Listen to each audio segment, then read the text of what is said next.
Good morning. Good morning, everybody. Sorry about the condition of my hair. It's a little frizzy. I'm not completely ready for the day today. I just came in here because I need to upload for today's Vlogmas, and I just wanted to take a minute to go online and talk to you a little bit about a condition that I've been living with now since 2012. I just want to talk to you because I think there might be some other people out there who deal with the same thing and it might be helpful to them. And also, if you are not a person who lives with fibromyalgia, it's nice for you to understand people who do, so that some of their little quirks, you know where it's coming from. So I'm just hopping on here today for a few minutes. I am going to make this kind of brief because I have to go home and get ready for church.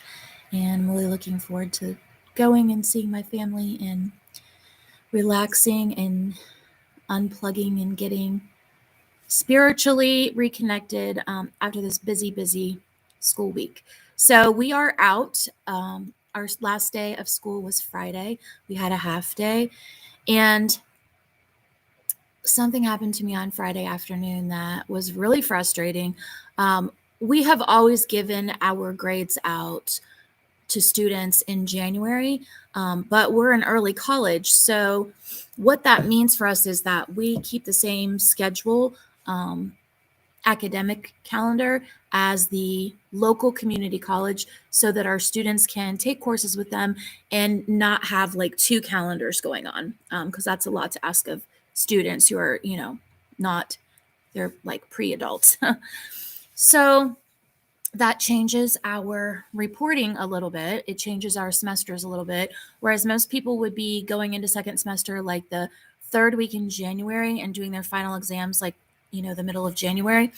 We actually do our final exams before Christmas, which I think all of that is well and good. No problem. But this year, due to some of the concerns that parents had, basically because of the pandemic, our administration decided that we were going to do our report cards instead of doing them in January like we normally do them, that we were going to do them before Christmas. A lot of the teachers were like, stressed about that. And, we just did, of course, we do what we're asked to do.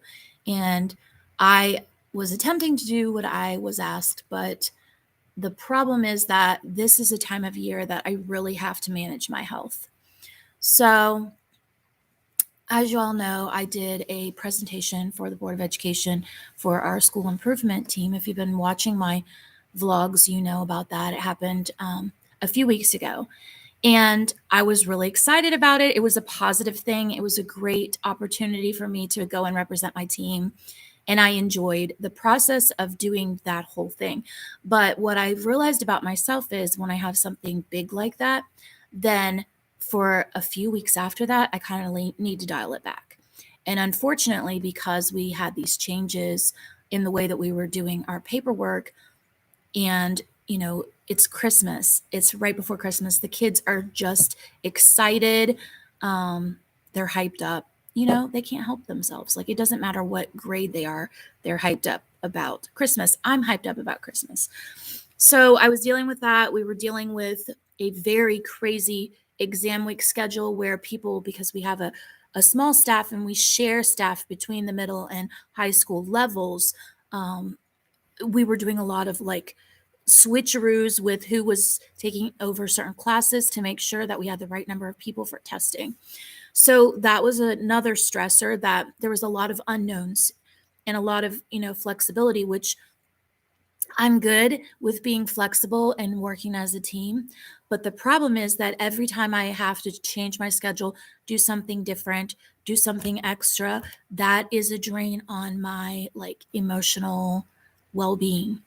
It's a drain on my physical well-being as well, because if you're a person that deals with fibromyalgia, if you don't know about it, fibromyalgia is a musculoskeletal disorder, and it affects the central nervous system. So stress is a major trigger for fibromyalgia symptoms. I will say that when I was diagnosed in 2012, I was in really bad shape. I was not able to, I was sleeping so much. I was not hardly able to interact with my family. We went through a period of time where I would go to work and I would get through my day and I would come home and I would just be worth nothing to my family at home. And, of course, that causes a lot of problems. Like, that was hard on my girls. They had to watch me go through that. That was that was frustrating for them, and frustrating for me because I want to be there for them. But thankfully, I believe in the power of prayer. I believe in healing, and God has, through a lot of prayer and reflection and waiting and asking for help, he's given me some strategies that I can use to deal with this. And so I've learned about myself that, when I have big things like that, I just need to dial down afterwards. Also, if I know that it's going to be super stressful, then I can, like, kind of what you call bank sleep, which means I can rest a lot up leading up to an event. However, that wasn't really possible with some of the things that were just going on at work. It just wasn't. So I wasn't able to prep my body for the stress that I was about to go through. And then there were things that were unexpected, which you can't prep for, and then on top of that, the change in the paperwork, the change in we have to get this done now. And, not on top of that, we're trying to update our professional development plans, all of that stuff. So basically, that threw me into a fibromyalgia flare up. I haven't had very many of them in a while because I manage my symptoms with diet, with exercise, with sleep, with medication, all of those things. I watch what I eat very carefully. I try to avoid gluten. I avoid MSG. I avoid artificial sweeteners. There's so many things that I do. I eat a lot of anti-inflammatory foods to try to help with that, like, stress response. Anyway, that's also part of the reason why I struggle to lose these last 20 pounds that I need to lose to get my knee surgery, because that inflammatory response, my body creates a situation where my body wants to hold on to weight. It's like a fight or flight mode.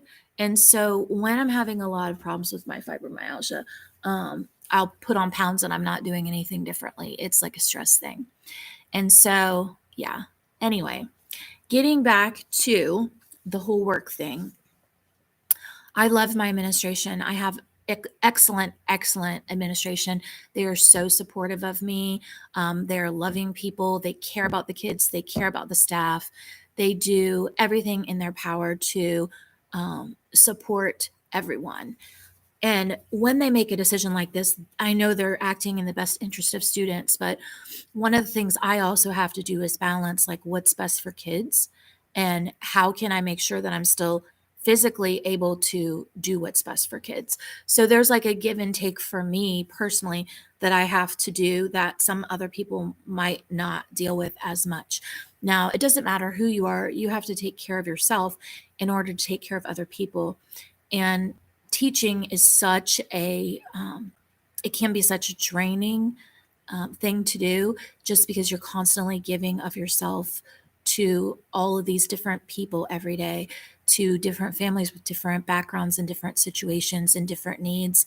And it's a lot, and I'm coming on here to talk about this right now because I know there are some people sitting out there that are totally burnt out from teaching and they just went on break, or some of you might not be on break yet. You might have, I've heard of a lot of districts that have, like, not around us, but in other areas that still have like maybe 3 or 4 more days to go before they get off school. So just know that, like, the strategies that work for me are also strategies that can help you during high times of stress, even if you don't have fibromyalgia. So I want to go over, this is just a article that I found and I'll link it below. And I'm going to quickly go through some bullet points of things that you should make your boss aware of if you have fibromyalgia, or if you have another, like, illness of some kind that you deal with on a day-to-day basis. You have to communicate. One mistake that I made earlier on in my career was that I tried to keep this to myself, and I tried to just keep being like this high level excellence person. And when I was struggling with my health, I didn't tell people. I didn't explain what was going on. So it didn't make sense sometimes, my responses to things. So I would say to you, like, if you're dealing with any kind of long term illness, um, that you communicate really well with the people who are in charge of you, and also your coworkers that you feel that you can trust, so that somebody has your back and they understand, like, when you go into a flare, like, they need to know. They need to know the signs, and they need to know why you're behaving the way that you do. So, all right, to my tips. This is called a list of workplace modifications for fibromyalgia. And it also has some tips managing fibromyalgia in the workplace. So, being open and honest with employers is the first tip. Modify diet and eating habits is another tip. So, anti-inflammatory foods, not eating a lot of sugar, basically like a healthy diet. That would be, something that your doctor would recommend, for weight loss or weight maintenance. That would be what you want to go for. Not binging out on caffeine when you're tired, because it's a central nervous system problem. So if you are putting a lot of caffeine into your body, you're actually triggering the symptoms in your brain that create the pain in your body. Taking regular breaks. So, like during my planning time, sometimes I need to go for a walk, or I might even need to take like a 10-minute nap, just so that I can bank a little energy to get through the rest of the day. Another thing about fibromyalgia is your temperature fluctuates when you're having flare ups. So you can feel like really super hot. And this week, something was going on with the temperature in our building, and it was really, really hot in my room, and I was so uncomfortable. So I just had to wear like lighter clothing so that I could get through the week. All right, so here are some suggestions for dealing with your boss if you have fibromyalgia or another similar type of autoimmune illness. Ask for written job instructions, to-do lists, and clear expectations, just so that you can make sure that you know what the priorities are, so that you won't be stressed about something unplanned that you have to do. If you're having a lot of problems with your fibromyalgia, you might need flexible work hours or a self-paced workload. So I can't really do that because I have students. So I have to be here when the students are here. But one thing is, if I'm having a fibromyalgia flare up, being able to tell my boss, hey, I'm not feeling the greatest today. Like, can someone watch my class for an hour or something? I would not use that very often, but in the case where you just feel like you can't do anything else, rather than going home, if you can get just a little bit of a break, just a little bit of rest, it's very helpful to managing fibromyalgia. Asking for deadline reminders, because people with fibromyalgia, when you have a flare up, your central nervous system is going crazy, and that is causing all kinds of symptoms like numbness, tingling in your extremities. It causes like these electric shock feelings that you have throughout your body. And all of that is very like distracting to where you're focused on the things that are going on internally. And it's hard for you to process the things that are going on externally to keep up with a routine and a schedule. So I have to have a lot of visual reminders for myself. I have to make sure I set those reminders in my calendar to pop up on my computer when I need to do something. Like I might miss an important meeting because I'm in pain and I'm trying to go about my day and I'm just focusing on, how I feel. And then I forget, oh, I also have a goal or a deadline that I need to be paying attention to. I don't have any problems with my current administration with needing to take time to go see the doctor or making phone calls for the doctor. They're very understanding, but you definitely need to work with someone who is understanding of that kind of thing. Considering ways to reduce or eliminate physical exertion when you are experiencing symptoms. Work from home when necessary. So in that case, it would be like me taking a day off and getting a sub and then still maybe teaching my class, but from my bed on Zoom or something. You know, you have to figure out what's going to work for you and your situation. As a teacher, you know, we can't just go home and do our work all the time. Like, we have to be here, we have to be present for our students. But there are like ways that you can kind of work around the expectations of your particular position. Providing task lighting. So sometimes lighting can bother people with fibromyalgia, like really bright lighting. My lights in my classroom don't bother me that much, but sometimes I've noticed that when I'm having a flare up, I like to sit in the dark during my planning period because it's just calming. It's less stimulation to my nervous system, I guess. You have to have good airflow in your area so that you're getting the oxygen levels that you need. It says eliminate fluorescent lighting. Haha, you can't do that as a teacher, but you can minimize the use of it. I have little lamps in my classroom. Sometimes I'll turn those on, or I'll just use the light from my interactive board. Basically, the point of modifying things at work and the point of speaking to your boss and your colleagues about what's going on at work is that you want to have good communication so that when you are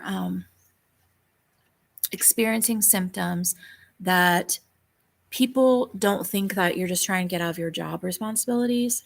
Because I think that what happens a lot of times is I will not feel well and someone will ask me to do something that I don't have the energy to deal with. And so I get irritable. And so my boss might perceive that if he or she doesn't know any better about my condition, might perceive that as like challenging authority, or might perceive that as, not wanting to do my work, when really I'm just trying to protect my physical and emotional health. And so you have to have a really good communication.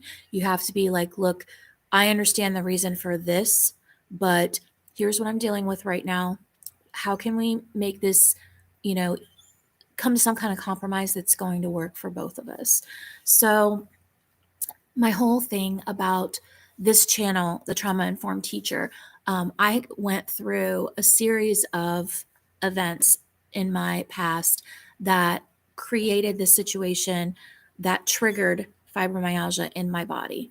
And I do believe that at some point I'm going to completely get rid of this. I'm going to kick it because I'm learning to make choices each and every day that are healthier for me, that are healing my brain, that are putting me on a good path for total and complete health in my body, in my mind. But until then, I have to have a working plan.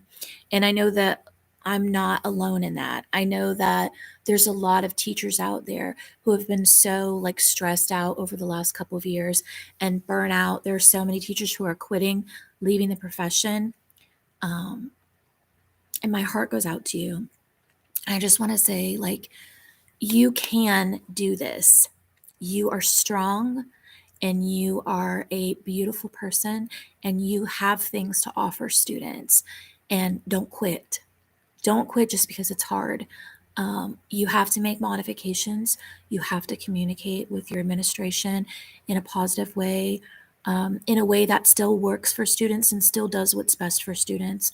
But don't quit, because if you went into this profession to help students, then you still have something to give. If you went into it for the money and the admiration, then go on to a different place, because you can't do this job if that's what you're in it for.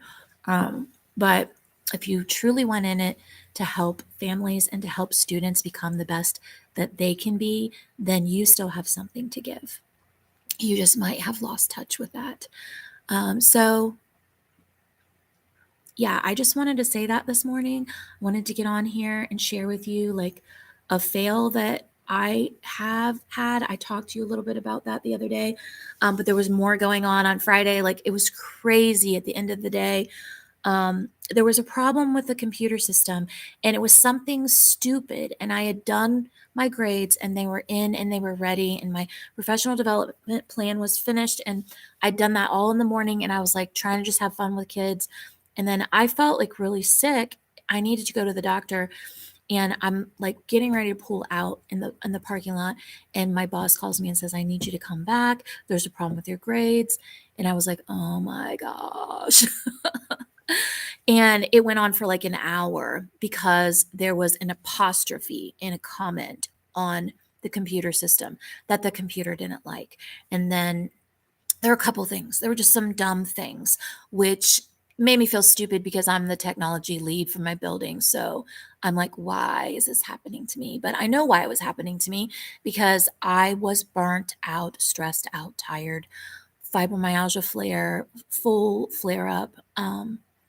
And my brain can't process and handle those types of tasks very well when that's what's going on inside of me. And I didn't do anything to get this. It's not my fault. I'm doing the best I can to live with it. But I will say that when I left my job as instructional coach, I was told that I should probably just take a part-time job, or go into just early retirement, and basically just work on ministry instead, because they didn't think that I could handle the demands of teaching. But since then, I've successfully opened a preschool, and I have come back to the classroom full time. I'm doing amazing work with students, and I love my job every day, even the days that are stressful. I love my bosses. They're amazing people to work with. I wouldn't work anywhere else. This is like the place that I want to be indefinitely. I'm right where I want to be. And had I taken that advice, so many of my students would have missed out on what I have to give. Um, I knew in my heart that I wasn't finished teaching. I knew that I would eventually go back into the classroom. And here I am, and I'm doing it, and I'm loving it. I love my students. Students, if you're listening right now, I absolutely love you. You are never a burden to me, even on those days when I don't feel great.